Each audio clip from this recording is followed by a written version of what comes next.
হাদি, তুমি হারিয়ে যাবে না, তুমি কোনোদিন কেউ তোমাকে ভুলতে পারবে না, তুমি যুগ যুগ ধরে আমাদের সঙ্গে থাকবে। সেই ওয়াদা শুধু আমরা নয়, পুরুষানুক্রমে বাংলাদেশের সব মানুষ পূরণ করবে। সেই ওয়াদা করার জন্যই আমরা তোমার কাছে আজকে এসেছি, সবাই মিলে যে যেখানে আছি।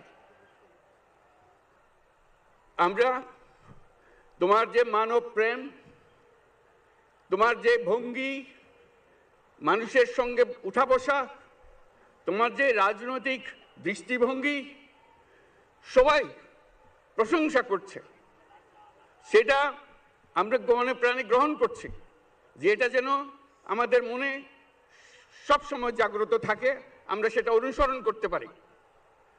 তুমি আমাদেরকে এমন এক মন্ত্র কানে দিয়ে গেছো, সেই মন্ত্র বাংলাদেশের কেউ কোনোদিন ভুলতে পারবে না, এবং এই মন্ত্র চিরদিন আমাদের কানে বাজতে থাকবে। সেই মন্ত্র বাংলাদেশের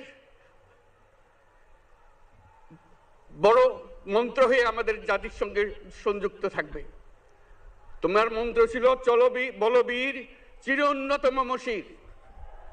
এই উন্নত মমশিরের যে মন্ত্র তুমি দিয়ে গেছো, সেটা বাংলাদেশি সন্তানের জন্মলগ্ন থেকে যতদিন সে বেঁচে থাকবে নিজের কাছে বলবে, চল বলবীর চির উন্নত মমশির, আমাদের শির কখনো নত হবে না।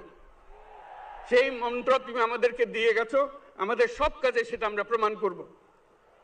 আমরা দুনিয়ার সামনে মাথা উঁচু করে চলবো, কারো কাছে মাথা নত করব না। সেই মন্ত্র তুমি আমাদেরকে দিয়ে গেছো, আমরা সেটা পূরণ করে যাব।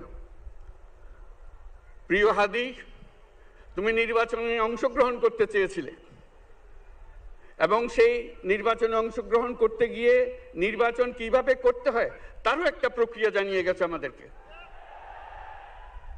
সেই প্রক্রিয়া যেন আমরা সবাই মিলে গ্রহণ করি, যে কিভাবে প্রচারণা কার্য চালাতে হয়, কিভাবে মানুষের কাছে যেতে হয়, কিভাবে মানুষকে কষ্ট না দিয়ে তার বক্তব্য প্রকাশ করতে হয়, কিভাবে বিনীতভাবে মানুষের কাছে আসতে হয়, সব কিছু তুমি শিক্ষা দিয়ে গেছো।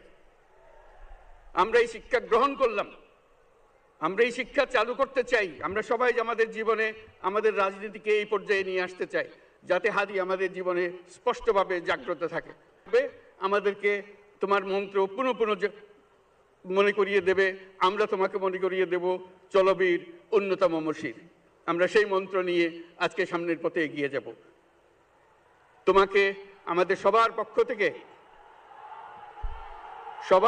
থেকে তোমার সঙ্গে ওয়াদা করলাম, আজকে তোমাকে আল্লাহর হাতে আমানত রেখে গেলাম। আমরা সব সময় তোমার কথা স্মরণ রেখে জাতির অগ্রগতির পথে চলতে থাকব। ধন্যবাদ সবাইকে।